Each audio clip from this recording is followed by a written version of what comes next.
Good afternoon. Welcome to this edition of Big Ideas in Supply Chain. My name is Ann Robinson, and I'm the Chief Strategy Officer at Kinaxis. My guest today is Rogerio Branco, Chief Supply Chain Officer for Eaton. Rogerio, thank you so much for joining us here today. We have a really interesting topic we're going to cover, but first, why don't you tell us a little bit about yourself, your illustrious supply chain career, and a little bit about Eaton, just for our audience members. No, thank you very much, Ann, and very happy to be here. Thank you for the invitation. Well, I'm with the company for over 30 years. I am originally from Brazil, where I started my career with Eaton. Then I got a chance to relocate to the US, and since then I had an opportunity to work in multiple areas, different functions of working operations. I had access to supply chain, and I'm being on this job now for the last 8 years. So which has been really interesting to be in supply chain these days, and Yeah, no kidding. certainly a lot of that we can do for the company. And tell us a little bit about Eaton, because I suspect that some of our audience members won't be as familiar. Yeah, sure. Eaton, we are on the power management field. We are very proud of the technology that we have supporting our customers to resolve very complex issues and mainly around power management. So it could come from an automobile where we manage power from the engine perspective to the transmission perspective, all the way through energy power management, where we have data centers, we have transformers, and we can help our customers to manage efficiently what it is they need to meet their requirements. Now, I know that we could have a long and involved conversation about all the shifts that happened in your industry during the pandemic. But what I discovered as I was preparing for this interview today was that you and I share a passion around supply chain innovation, supply chain transformation, and really the incubation of new ideas for supply chain. Can you tell me a little bit about sort of your interest from that angle and maybe some of the more interesting ideas that you've started exploring? Absolutely. Actually, with the pandemic, as you said, one of the things that became very clear is the need for change. I guess some of the processes and tools that we traditionally use, they then no longer are efficient. They're no longer giving the results we expect. And all of a sudden, we found this need to, okay, what are we going to do about this? And then one thing I realized is we have our global team in supply chain at Eaton. We have some 4,000 associates. And one thing I realized is everybody has ideas. So all of a sudden, we're like, how can we channel all these ideas? Because we have ideas around, and this is where then we came back with this concept, with this idea to create an incubation lab. So what it is it's a lab. It is really a lab. We have a physical location, actually we created, which is also virtual. So it's both physical and virtual, where we allow people to bring ideas. Anyone in the company can bring ideas. So we have a website where people can go, hey, I had an idea here. I think this could happen, this could happen. So we actually have a broader organization supporting it. And then we have a core team that is residing at the lab that will then take those ideas, evaluate, and then test them. So obviously there's some criteria on which ideas are gonna really go for an implementation per se versus something that we're just gonna look at and say, you know what, it's not worthwhile because of criteria A or B or C. So we have to put some boundaries, otherwise it would be so complicated to manage. So with those boundaries, we're able to capture a lot of ideas coming from our teams. So we have a roster. Great. So we manage the input and we give feedback to everyone that is participating on the idea creation. And as we look into these ideas, I can tell you, we have some awesome ideas that we're like, oh my, if we could make this work. And then we have expertise in our teams. And this actually, the physical lab resides in India. And we have a team in India that actually would then take those ideas and say, okay, what does it take to make it work? And guess what? Then we validate. We create an environment where we can test those ideas. And the way we do it is we actually pick a real case study, a business, and we bring it in. Then we bring the idea and we drive the implementation to test the value. Are we gonna get the value that we expect?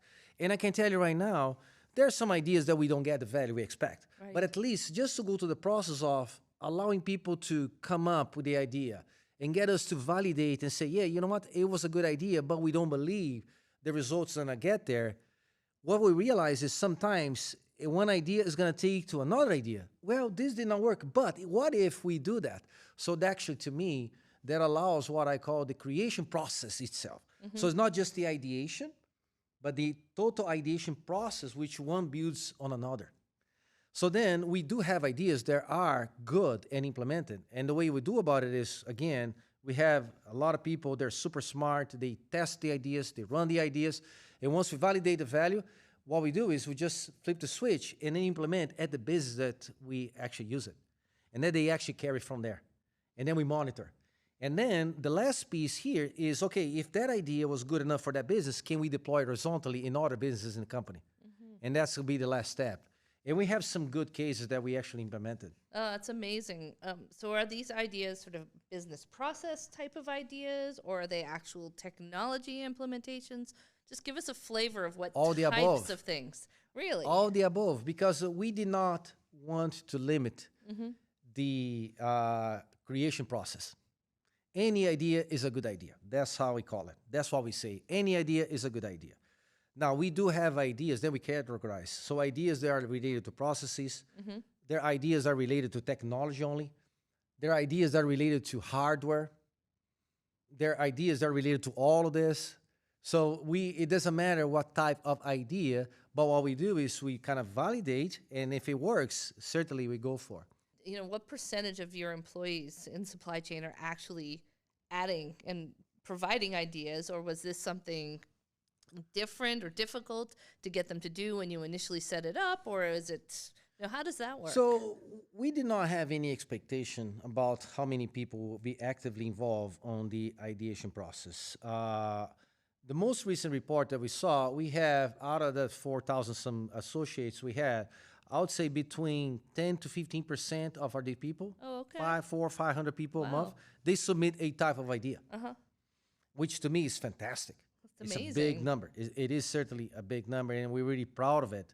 And that's why, to me, that circling back with them to say thank you for your idea and recognize that just the sheer fact that they actually came up with the idea, Submitted it is something? phenomenal. Now, here's one thing that I was not expecting to happen, and it's already happening. Their ideas, we patent. Wow. We started grading patent for ideas in supply chain, which is something that never happened before. And we're like, wow, this is fantastic. And now we're even having conversations about, this is fantastic. Can we commercialize some of this? So Right. certainly now it's trying to really, we created something that looks really good. What else can we do from here? And are these employees, are they, you know, awarded anything? Are they acknowledged when their idea actually becomes part of the business? There is an internal process that we call E-Star, which is electronic star that we see it sent to people. And that process, depending on the idea, they simply receive this recognition, which is a virtual trophy. We do that. And depending on the idea, that virtual trophy comes in with dollars. So we give some cash award as well. Right. So depending on the idea, depending on the impact, and then we have a kind of matrix that we created to say, okay, how deep we need to go here for the recognition. Now, there was another topic that I realized you and I also very much share when it comes to supply chain, and that's really around the importance of diversity and inclusivity when it comes to your supply chain, and particularly even innovation in supply chain. Innovation, yeah. Can you talk a little bit about Eaton's approach to DEI in supply chain? And I know a lot of it relates to your suppliers, but maybe bring it back to this topic around innovation and incubation of ideas. Absolutely. And actually, there are two ways to think about this at Eaton. One is, one of our inspirational goals at Eaton is to be a model of inclusion and diversity as a company. And we're serious about it, super serious about it. 60% of our board is diverse. Our board of directors at Eaton, 60% is diverse. So we really mean it. So if I look into my global team, 35% of my global team is diverse today, out of that number of people I mentioned before. So that's a culture that we're driving as a company. Now, if I take that into supply chain. Can I ask you one question about Sure. that before you go on? Is that at all levels? Does that include levels. management level, not just 100%. the 100%. individual? So I supplier mentioned the level? board level, we're Right. 60%. Then we can look into the executive levels, and we manage depending on Wow. the size, 100%.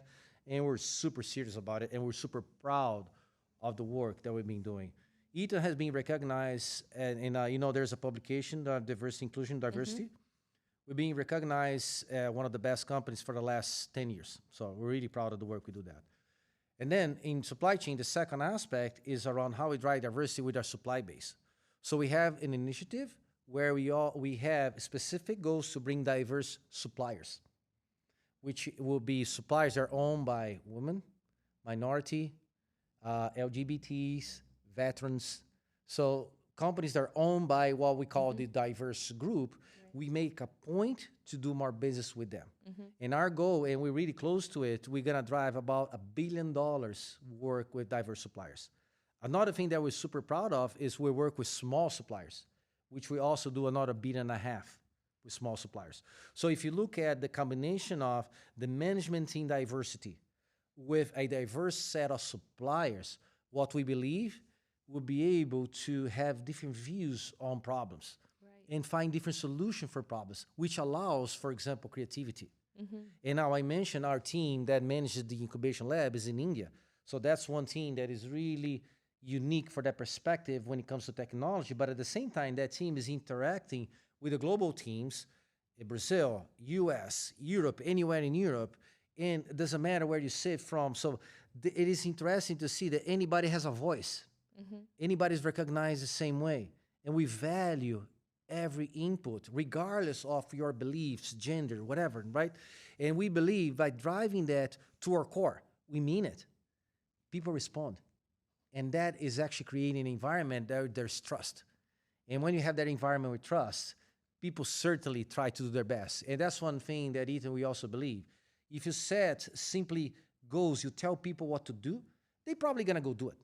Now, if you tell them, hey, there's something you could do here and inspire them to do more, and you allow them to be themselves, then the sky is the limit. And then we can see the types of results we can get out of that. And we're super proud of that.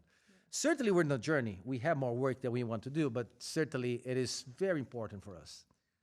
So when you think about that innovation and incubation that we started our discussion with, do you feel that this diversity, this diverse perspective actually helps fuel your innovation lab?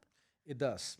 And the reason I believe it does is because we are really motivating, inspiring people. Hey, what can you do? And again, go, and if you do better, there will be opportunities for you. It is a win-win here.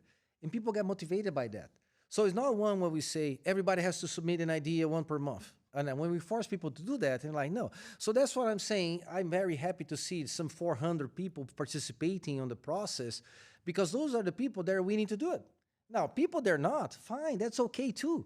There's no bad side on this situation, and we all benefit from. Now, when you look ahead at supply chain, what do you think are some of the most exciting innovations on the horizon for us? Oh, for sure, our planning process. Oh my God, I can't wait until we have that fully deployed, because at the end of the day, here's one thing that we define at Eaton. We are creating what we call the ecosystem for supply chain. Okay. So we don't call digitalization, because we don't like to use buzzwords, because sometimes people respond not very well to buzzwords. And so what we do is, okay, the ecosystem for supply chain is one where we can have all this innovation we talked about. All of that, they're going to coexist, and they're going to benefit each other. And they're going to make the whole supply chain ecosystem, which is an ecosystem, better. And that's what I'm looking forward to it. We've been working in pieces. How are we going to manage procurement? How are we going to manage quality? How are we going to manage trade management? Now we're working, how are we going to manage materials? But what is interesting to me, the materials is certainly the foundation for everything. Once we have the foundation for everything, the true end-to-end on the material side, every single thing is going to kind of glue together. It's almost like harmonically, naturally creating that so-called ecosystem for supply chain, where now that transparency that we're going to be able to see is not going to be about, okay, what are we doing on the planning side, but it's about performance. Right. It is about diversity. It is about innovation. It is about all aspects of what it is supply chain, which is much bigger than just one piece of planning or quality or pricing. Yeah, I can hear it. Harnessing that network exactly. for value. And I can Exactly. Yes, I can identify It's with almost your like I can words. see in my mind that ecosystem is like a virtual, and then when it all comes together, it's going to be really phenomenal. You know? Well, yeah, absolutely.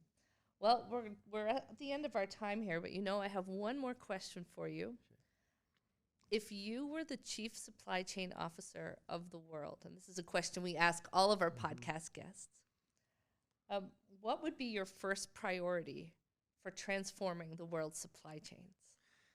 See, one thing that I learned about my job, there is no right or wrong in supply chain. And it's extremely hard to set priorities for different businesses. Because if each business has a certain thing they try to achieve, and they may be different. So this notion of one size fits all does not work in supply chain. You really have to understand the requirements and work back from there.